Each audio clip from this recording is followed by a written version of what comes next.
तुम्ही जाऊन काय लाच्छा बाकावर बसणार आहेत का? आणि मी जे काम केलंय ते फ्रंट बेंचला बसून काम केलेलं आहे. आत्ताच तुम्ही एकनाथ शिंदे यांच्या शिवसेनेमध्ये आलात. आल्या-आल्या तुम्हाला उमेदवारी कशी मिळाली? सभा तर बाकीच्या लोकांचं पण ऐकायला लोकं येतात. पण ते मतदान करत नाहीत. शेवटचं उद्धव ठाकरे यांच्यासोबत काय बोलणं झालं होतं ज्यावेळेला इकडे येत होता त्यावेळेला? बाळासाहेबांबरोबर माझे एवढे संबंध चांगले होते ना, एकनाथ शिंदे यांनी काय केलं मग तुमच्यासाठी? त्या घरचा मुख्य किंवा मुखिया असतो, हे त्याचं कर्तव्यच असतं. आणि दुसऱ्या दिवशी त्या राज्यपालांनी इलेक्शन लावलं. एक शिवसैनिक म्हणून उद्धव ठाकरे यांना काय सल्ला द्याल आत्ताच्या त्यांच्या शिवसेनेकडे बघून? 74च्या वेळेला 10वीला मी होतो, त्यावेळेला उद्धवसाहेब पण शिकत असतील. उद्धव ठाकरे की एकनाथ खरी शिवसेना कोणाची? उद्धव ठाकरेंची की एकनाथ शिंदे? तिथे लोकसभेत जायचं, ती सहानुभूती घेऊन जात नाही, देशहित घेऊन जायला पाहिजे.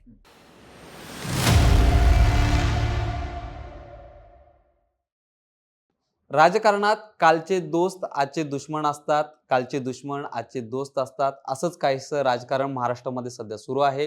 त्यातलंच एक नाव म्हणजे रवींद्र वायकर. रवींद्र वायकर हे काल उद्धव ठाकरे यांचे दोस्त होते. आज ते विरोधात आहेत. विरोधात याच्यासाठी की मुंबई उत्तर पश्चिममधून त्यांनी उद्धव ठाकरे गटाच्या अमोल कीर्तीकर यांच्या विरोधात मैदानात उतरण्याचा निर्णय घेतलाय. तेच आपल्यासोबत आहेत. त्यांच्याशीच डायरेक्ट बातचीत करूया. नमस्कार. प्रचार कसा सुरू आहे सर? प्रचार छान सुरू आहे आणि लोकांपर्यंत जास्तीत जास्त पोहोचण्याचा प्रयत्न करतो. तुम्ही असं अनेकांना सांगतात, की तुमचं या मतदारसंघामध्ये काम आहे. आम्ही ना सकाळीच वर्सोवाच्या मच्छी मार्केटमध्ये गेलेलो. महिलांशी पण बातचीत केली. 2-3 महिलांनी तुमचं नाव घेतलं.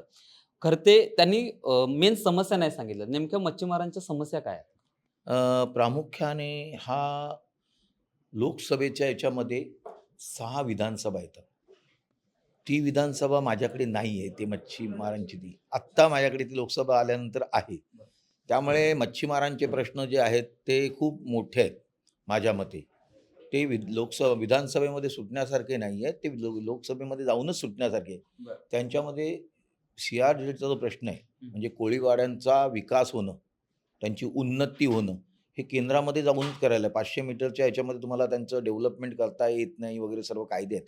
मग ते कायदे आपल्या पहिल्याच्या असलेल्या लोकांनी त्याच्यामध्ये परिवर्तन करून किंवा योग्य तऱ्हेने करून त्यांचं डेव्हलपमेंट झालं पाहिजे. तर ते तसं त्यांचे जे प्रश्न आहेत ते सोडवणं केंद्राच्या माध्यमातनं उच्च सभागृहामध्ये, लोकसभेमध्ये जाऊन सोडवणं, हे प्रामुख्याने त्यांना प्रायोरिटी देणं हे महत्त्वाचं आहे. त्यांच्या ज्या सोयी, सुविधा ह्या सर्व गोष्टी त्याच्यामध्ये आल्या पाहिजेत आणि त्यामुळे तो प्रश्न तिकडे मांडणं हे गरजेचं आहे. सगळ्यांनाच प्रश्न पडला तसाही मलाही पडला होता, की तुम्हाला आत्ताच तुम्ही एकनाथ शिंदे यांच्या शिवसेनेमध्ये आलात. आल्या-आल्या तुम्हाला उमेदवारी कशी मिळाली? तुम्हाला आधी माहिती होतं का, की ही उमेदवारी लोकसभेची मिळणार आहे ती? नाही, पण सर्वानुमते म्हणजे भाजपांची कमिटी असेल, हं. महायुतीची कमिटी असेल आणि सर्वानुमते माझं नाव घेण्यात आलं आणि ती मला उमेदवारी मिळाली. तुमच्या विरोधात जे उमेदवार आहेत अमोल कीर्तीकर, त्यांचे वडीलही इथं 2 टर्म खासदार राहिलेले आहेत गजानन कीर्तीकर. ज्यावेळेला तुम्हाला उमेदवारी मिळाली, तर त्यांच्याबरोबर तुमचं काही बोलणं झालंय का? हो, झालं ना. बरं. त्यांचं काय त्यांनी म्हणणं होतं? सांगितलं, "आम्ही तुझं काम करेन." बरं. असं सांगितलं त्यांनी. बरं. आता ना आदित्य ठाकरे यांनी एका मीडियाला 1 to 1 दिला. त्याच्यामध्ये त्यांनी म्हटले, की ज्यावेळेला तुम्ही इकडं प्रवेश करत होतात, त्यावेळेला तुमचं आदित्य ठाकरे, उद्धव ठाकरे यांच्यासोबत बोलणं झालं. तिथे तुम्ही सांगितलात, की मी आता कुठली निवडणूक लढणार नाही. असं खरंच काही बोलणं झालं होतं काय? कुठली निवडणूक लढणार नाही वगैरे? हो, त्यावेळेला मी तिकडे होतो, इकडे आलो नव्हतो, त्यामुळे प्रश्नच नव्हतं. मला पण याच्यापुढे काही लढवायचंच नव्हतं. पण सर्वानुमते मला जर विनंती म्हणजे डिक्लेरेशन केलं, की नाही तुम्हाला लढवायला लागेल, तुम्ही चांगले उमेदवार आणि देशाची सेवा जर करायचा चान्स मिळत असेल, तर मी तो घेतला. शेवटचं उद्धव ठाकरे यांच्यासोबत काय बोलणं झालं होतं ज्यावेळेला इकडे येत होता त्यावेळेला? काही नाही, त्यांना त्यांना माहिती होतं सर्व माझ्यावरती, पण त्यांनी त्यावेळेला माझ्या पाठीमागे उभे राहायला पाहिजे होतं. मी त्यांना सांगितलं होतं, की मोदीजींना एक फोन करा, की ज्यातनं माझं मार्ग निघू शकतं, पण त्यांनी नाही केलं. कदाचित याच्यावरती संजय राऊत यांनी उत्तर दिलंय. कदाचित तुम्ही पाहिलं नसेल, की त्यांनी म्हटलंय, की काही एक या गोष्टीसाठी उद्धव ठाकरे यांनी नरेंद्र मोदी यांना फोन करावा का? हे योग्य वाटतं का? या अँगलने त्यांनी प्रश्न बघा, विचारला होता. आपली माणसं आहेत, त्यांना वाचवणं त्या घरचा मुख्य किंवा मुखिया असतो, हे त्याचं कर्तव्यच असतं. ते त्यांनी ते बघायला नाही पाहिजे. माझा मनुष्य वाचला पाहिजे हे बघायला पाहिजे. आता त्यांनी करावा की न करावा हा त्यांचा प्रश्न होता. मी माझी मागणी केली होती. एकनाथ शिंदे यांनी काय केलं मग तुमच्यासाठी? त्यांनी माझे संपूर्ण पेपर पाहिले आणि त्या पद्धतीने त्यांनी आदेश दिले, की "बा यांचं काहीच नसताना तुम्ही कसं काय हे करता?" आणि त्यामुळे कोर्टामध्ये माझी सुप्रीम कोर्टात केस होती आणि मुंबई महानगरपालिकेने जे आरोप केले होते ते त्यांनी मागे घेतले ना. याच एकनाथ शिंदे यांचा ज्यावेळेला बंड झालं होतं, त्यावेळेला फोन आला होता का तुम्हाला? बिलकुल नाही. म्हणजे तुम्हाला एक सुद्धा फोन आला नव्हता? मला कोणाचाच फोन आला नव्हता. नाही, काही नाही. बरं, त्यावेळेचा एक किस्सा आहे मला फक्त थोडक्यात जाणून घ्यायचा आहे, की ज्यावेळेला ते बंड होत होतं, ते महाराष्ट्राच्या बाहेर गेले होते. तुम्ही लंडनला गेला होतात. मीडियाने इकडे बातमी चालवली, की रवींद्र वायकर नॉट रिचेबल. तो नेमका काय सीन होता? काही नाही. मी त्यावेळेला फॅमिलीच्या उद्धव साहेबांना विचारून फॅमिलीच्या सह मी लंडनला गेलो होतो. बरं. आणि मग दुसऱ्या दिवशी त्या राज्यपालांनी इलेक्शन लावलं. हो. मला ताबडतोब यावं लागलं आणि मी आलो. म्हणजे तिकडची फॅमिली ट्रिप सोडून तुम्ही हो, इकडं आलात. नक्की, नक्की आलो. कारण पक्ष आदेश जिथे तुम्ही असाल, तो पक्ष आदेश हा पाळलाच पाहिजे. ज्यावेळेला तुम्ही एकनाथ शिंदे यांच्या शिवसेनेत प्रवेश करत होता, त्यावेळेला म्हणजे बाकीच्या कोणी आमदारांनी, खासदारांनी प्रवेश केला त्याच्यापेक्षा जास्त चर्चा तुमची झाली. कारण का? तर ठाकरे कुटुंबाच्या सगळ्यात जवळचे नाव हे रवींद्र वायकर होतं. हे खरंच जवळचं होतं का, की फक्त बाळासाहेबांबरोबर माझे एवढे संबंध चांगले होते ना, हं.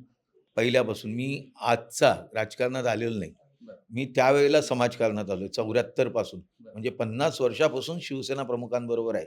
म्हणजे 2012 पर्यंत बाळासाहेब होतेच ना. हो. तर तिथपर्यंत आहे. त्याच्यानंतर उद्धव साहेब आले. त्यांच्याबरोबर पण आम्ही होतो.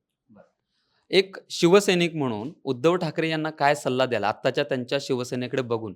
मी कोणाला सल्ले देण्याच्या भानगडीत पडत नाही. तुमची शिवसेनेत येण्याची सुरुवात कशी होती? त्यावेळेला उद्धव ठाकरे यांच्याकडे बघून तुम्ही गेला होतात, की बाळासाहेब अहो, ठाकरे? त्यावेळेला नव्हतेच उद्धव साहेब. 74च्या वेळेला 10वीला मी होतो. त्यावेळेला उद्धव साहेब पण शिकत असतील हो. आणि माझ्या इथे हिंदू मुसलमान दंगली व्हायच्या बरं. जोगेश्वरीमध्ये. बरं. त्यावेळेला मला इथं लागलं होतं डोळ्याला, बरं. त्या दंगलीच्या अनुषंगाने. बरं. आणि मग ते लागलेला मुलगा कोण म्हणून बाळासाहेबांनी बोलावून घेतलं होतं. मी 10वीला होतो, नवीन एस-एस-सीला. आणि तेव्हापासून बाळासाहेबांच्या विचाराने, हिंदुत्ववादी विचाराने प्रभावित होऊन मी शिवसेनेत हे केलेला. बरं. त्यामुळे त्यावेळेला कोणी बाळासाहेबांच्या शिवाय कोणीच राजकारणात नव्हते. बरं. त्यांच्याबरोबर डायरेक्ट आमचे संबंध होते आणि ते संबंध लास्टपर्यंत होते. आता काही प्रश्न आहेत, एक 3 प्रश्न आहेत ज्यांची तुम्हाला थोडक्यात उत्तरं द्यायची आहेत. उद्धव ठाकरे की एकनाथ शिंदे? आता तर एकनाथ शिंदेच. खरी शिवसेना कोणाची? उद्धव ठाकरेंची की एकनाथ शिंदे? ज्याच्याकडे धनुष्यबाण आणि शिवसेना नाव आहे ते. तुमची पसंत कुठली आहे? लोकसभा की विधानसभा? आता लोकसभेला आहे तर लोकसभा.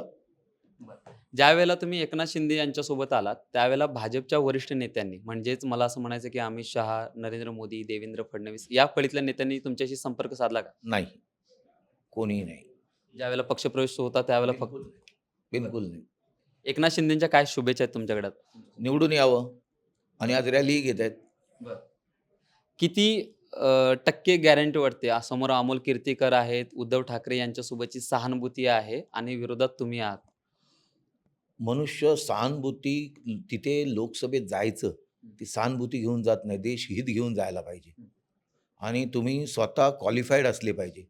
ती लोकसभा इथं देशातनं लोकसभेला आलेले खासदार हे वेल एज्युकेटेड, वेल क्वालिफाईड, व्हिजनरी असतात. त्यावेळेला तुमचं व्हिजन काहीच नाही ना, झिरो आहे.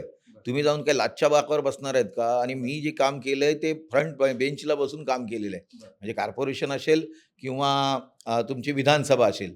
मुंबईच्या पाण्याचा प्रश्न असेल, मुंबईच्या रोडचा प्रश्न असेल, एस-टी-पीचा प्रश्न असेल, कन्स्ट्रक्टिव्ह कामाचा प्रश्न असेल, मुलांना शिक्षणाच्या बाबतीमध्ये अपग्रेडेशन करायचा प्रश्न असेल, हे मी सोडवले. त्यामुळे रवींद्र वायकर हा ब्रँड पडलेला आहे. विधानसभेमध्ये देखील मी हायर एज्युकेशन होतं त्यामध्ये बदल करण्याचा प्रयत्न केला, की आत्ताचं शिक्षण जी टेक्निक आहे ती आत्ता देणं मुलांना गरजेचं आहे. जुन्या टेक्निकने जाऊन चालत नाहीये. त्या पद्धतीने गृहनिर्माण माझ्याकडे होतं. त्या गृहनिर्माणमध्ये बदल केला आहे. रेरा कायद्यामध्ये मी बदल केला आहे. अनेक अमेंडमेंट केल्या आहेत कायद्यामध्ये.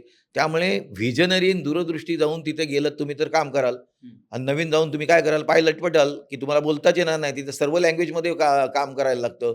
तिथे हिंदीमध्ये पण बोलतील, मराठीमध्ये पण बोलतील, इंग्लिशमध्ये पण बोलतील. ते तुम्हाला कळायला पाहिजे. आणि ते कळलं नाही तर तुम्ही त्या चर्चेमध्ये भाग कसं घेणार? आणि म्हणून त्या सर्व बेस तुमचा पाया जर चांगला असेल तर तुम्ही वर टॉपपर्यंत जाऊ शकता. तुम्हाला पायाच नाही आहे तर ते मंदिर कसं उभं किंवा ती वास्तू कशी उभी राहील? पायात नसलेली वास्तू उभी नाही राहू शकत. यालाच थोडंसं फिरवून विचारतो. उद्धव ठाकरे यांच्या सभा आम्ही महाराष्ट्रातल्या बघितल्या, तुम्ही पाहिला असाल. म्हणजे जेवढी गर्दी नरेंद्र मोदी, देवेंद्र फडणवीस, एकनाथ शिंदे यांच्या सभेला होते, तेवढीच गर्दी किंबहुना त्याच्यापेक्षा थोडीशी जास्त गर्दी उद्धव ठाकरे यांच्या सभेला होते. मुंबई म्हटलं तर शिवसेनेचा बालेकिल्ला आहे. तुम्ही मुंबईतले लोकसभेचे उमेदवार आहात. तर याचा फटका तुम्हाला बसू शकतो का? नाही, सभा आणि काम. सभा तर बाकीच्या लोकांचं पण ऐकायला लोकं येतात. पण ते मतदान करत नाहीत. मतदान करतो तो विचारपूर्वक मनुष्य करतो. की बाबा उन्नती माझ्या घरापर्यंत कोण येईल? माझ्या सुखदुःखाला कोण कामी येईल? मला हॉस्पिटलला गरज लागली तर कोण येईल? मला आणखीन काही वेळ लागली तर कोण येईल धावत? तर त्या पद्धतीने आम्ही फील्डवर करणारी माणसं आहोत. तर कोण येईल, काम कोण करेल, कोण करू शकतो, कोण सुशिक्षित आहे, कोण अशिक्षित आहे, कोणाला एक्सपिरियन्स आहे, हे सर्व काउंट केलं जातं. धन्यवाद सर. प्रचाराच्या गडबडीतही तुम्ही आम्हाला वेळ दिलात आणि तेही शेवटच्या टप्प्यात. लगावती. तर ही मुलाखत तुम्हाला कशी वाटली हे आम्हाला कमेंट करून नक्की कळवा आणि अशाच व्हिडिओसाठी आमच्या लगावबत्ती या चॅनलला आता सबस्क्राईब करा.